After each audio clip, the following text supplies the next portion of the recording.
Hi, this is Gordon Borrell with Borrell Associates. This presentation lasts about, I'd say, 15 minutes or so, and it is one of the more dynamic presentations that we've given all year in 2012. It's the unique digital media measurements of the top performing media companies. It's a real eye-opener. What we did is we went and took a look at a handful of media companies that were the top performers out of our database of more than 5,800 media companies that report their internet revenues to us. So we looked at the ones that were generating the greatest share, and we interviewed them. We asked them, what is it that you gauge the most? What are the most important things to you? They're gauging a lot of what everybody else is gauging, like traffic and revenue growth and things like that. We threw those out, and we looked at just those things we found unique to that group and really, really interesting metrics. And we came up with these 10. I'm going to go through them one at a time. And they all weave together. So I'll give you that picture. But when I show this to people, it really does dramatically just kind of crystallize for them what you should be doing online and the opportunities with online. Again, these are what the top performing companies are tracking. The first one is that 10%. And it's the average online revenue per legacy sales rep. So that could be a broadcast rep or a print rep. And let's say they're billing $500,000 a year. That means that 50,000 of that has to be in digital sales. Now, that's not uniform across all the reps. Some reps that deal with the classified categories of, say, automotive, real estate, and recruitment, we know the really, really high spending levels in online. They might be getting 30% of their total gross sales in digital, and the national reps might be getting 3 or 4% maybe, but it nets out to about 10%. And that's one thing that we found. We often talk of the Internet opportunity and efforts as two spinning plates. And remember, in the scenario of two spinning plates, you spin one, you go spin another, and you got to go back and spin the first one again and keep it going. This is the first spinning plate, and that is, if you're in a legacy media company, you've got to squeeze as much digital revenue as you possibly can out of your existing advertisers. That is really important.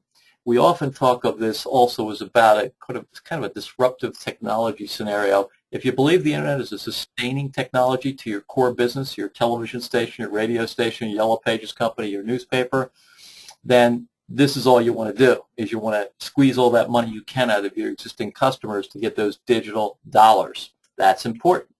The next one that we look at in terms of what these top media companies are doing are they're staying ahead of budget. They're staying 105% of their budget.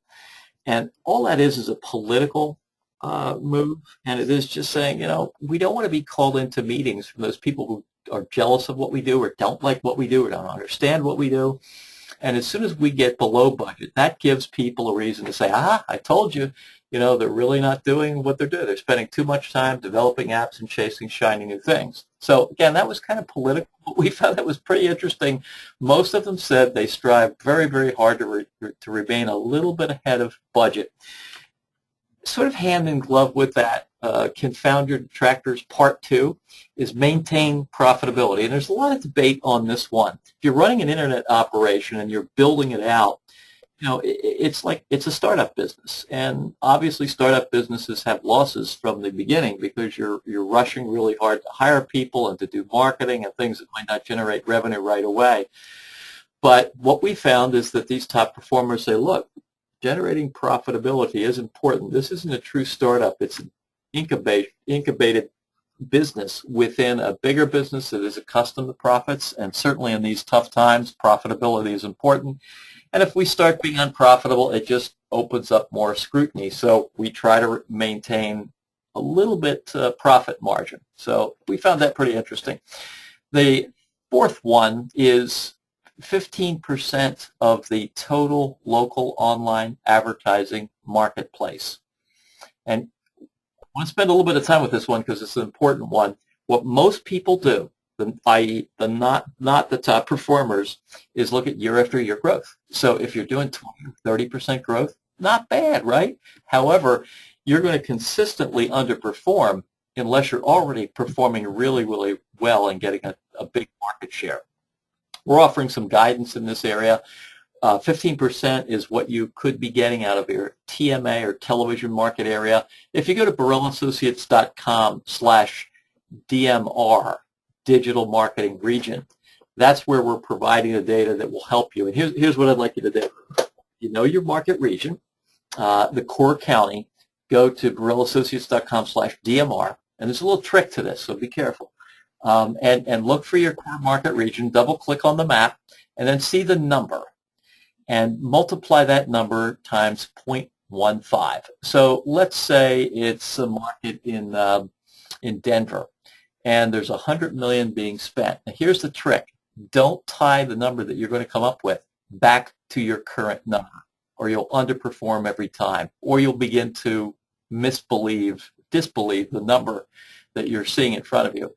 But let's say you're making 3 or 4 million in Denver, and you think you're doing really well, and that number comes up at, say, 100 million, and you multiply 0.15, and you come up with 15 million, then guess what you're going to do? Just what I said. You're going to say, how did you come up with that number, 100 million? That can't be right.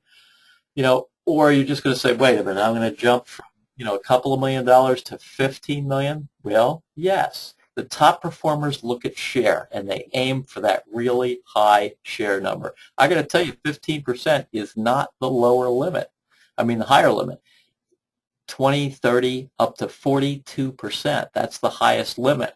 So if you really want to have a heart attack, multiply that number times 0.42. That's what you can get. That is what we know to be the limit of any local media company. 15% is perfectly achievable. The best practices companies are going after that, or if they're getting close to that, they begin raising that share level. The next one is 45% of your total digital revenue, if you're a legacy media company, should be coming from your existing print or broadcast advertisers.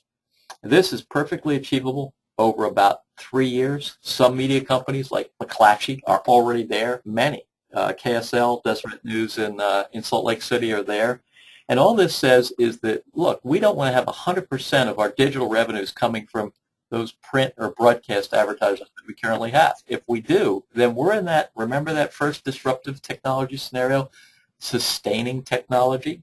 Then that's all we're doing. We're using the internet to sustain our core business, which is absolutely fine.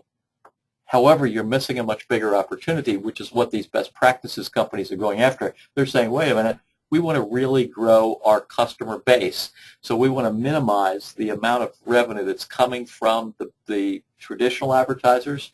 The way to do that, of course, is to completely stop selling advertising to those advertisers. You don't want to do that. But what they're actually doing is getting to that 10%. Remember this one up here? And making sure their core advertisers are spending about 10% of their budgets overall in digital with them. And then they're beginning to sell more and more and more advertising to non-legacy advertising customers.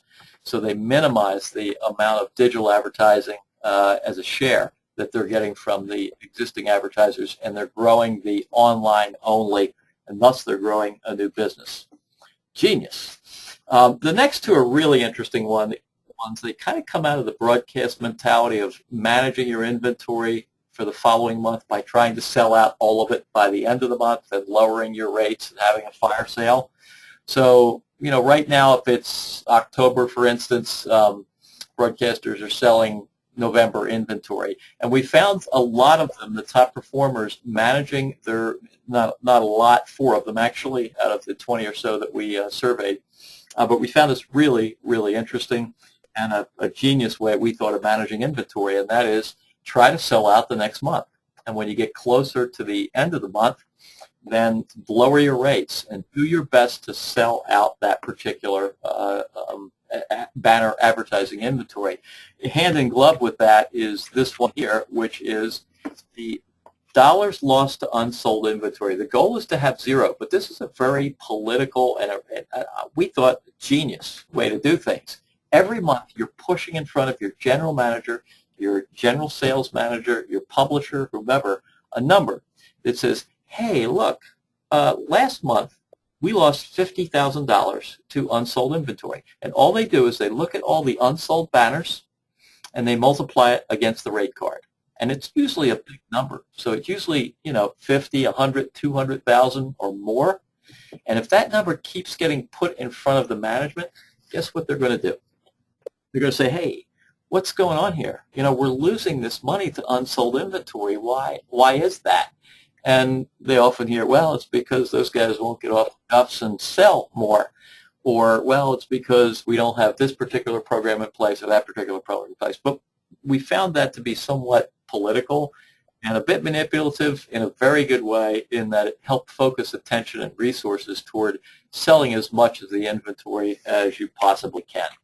The next one is, I keep going backwards here, I apologize, the percent of all local businesses that are your paying customers. And we found this really, really interesting as well, and an acknowledgement that, hey, part of the internet is reaching out to new businesses. Part of the opportunity here is reaching out to new businesses and growing your business beyond your current customer base.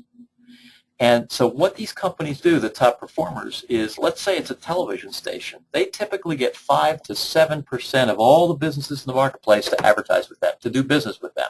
If it's a newspaper, it's typically 15 to maybe 22, 23% of all the businesses in the marketplace. But guess what? 80%, 90%, 95% of the businesses are not advertising with you. So don't you want to use the internet to reach out to all those other businesses and use the internet as a disruptor to your competitors? So these top performers have this goal of 40%. They're going to try to reach 40% of all the businesses in the marketplace. And to get this, all you do is use D&B. You can call us. We'll give you the number. If you're subscribed to our Compass reports, it's in there. Look at the total number of business units in your market, however you want to define it, whether it's TMA or DMA or CBSA or just an individual county. Find out the total number of business units, multiply it by 0.4, and then go look at how many current customers you have, people that you have a billing relationship with in the past year, and you'll see that there's a huge opportunity for growth. The next one is percent of all email addresses in the marketplace.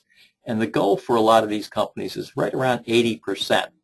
And this is just a wonderful, wonderful acknowledgement of the power of email as a marketing opportunity. We all look at the web and say, wow, it's all about the web. Let's put lots of content on the web and sell advertising around it, and seem to have forgotten that people are 40% more likely to check their email. Think of your own habits.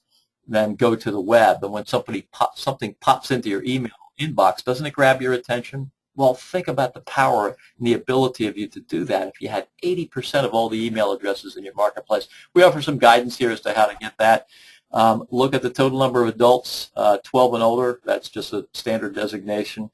Multiply it by 0.87, and you'll come up with a rough estimate of the number of email addresses in your marketplace. And then look at your current email address list and see how much you have. Typically, you might have 5, 10, 20, maybe even 30 or 40%. Shooting for 80% is big. Another important thing here is that we're seeing that people with email addresses generate roughly $15 per email address per year. And all that is just taking the total gross revenues out of maybe a group deal program, which is typically delivered by email, or any email advertising that you have sold in newsletters. Take the total gross revenue, divide the number of email addresses you have into that. In a lot of cases, it comes out to right around $15. So if you have 100,000 email addresses, you might be generating $1.5 million. But what if you have a million email addresses and you have the potential to get that? You have the potential to generate $15 million. So that's the way these top performers look at this, is they say, wow, let's generate a lot more email addresses. That's a very powerful marketing medium, and it certainly generates a lot of revenue. The last one is pertaining to salespeople. And we found this to be just an acknowledgement that, gee, these online-only sales reps that you hire need to be pulling their weight. They can't be just supporting the existing, broadcast or print sales reps. And this was a pretty standard one. After, say, 6 months to as much as a year, you want these reps generating 2 times their compensation. If their total compensation is $50,000 a year, they need to be bringing in $100,000 in gross sales. And by the way, this number goes up. we're going to see this go up. We already have after the rep is a little more seasoned, 2 to 3 years into it, to as much as 5 times their compensation. That's pretty rare. It's typically 3 to 4 times compensation. But we found this interesting that they were gauging and basically churning out the reps that weren't meeting this goal after 12 months. So those are the key characteristics of the top performing media companies. I hope this was pretty helpful.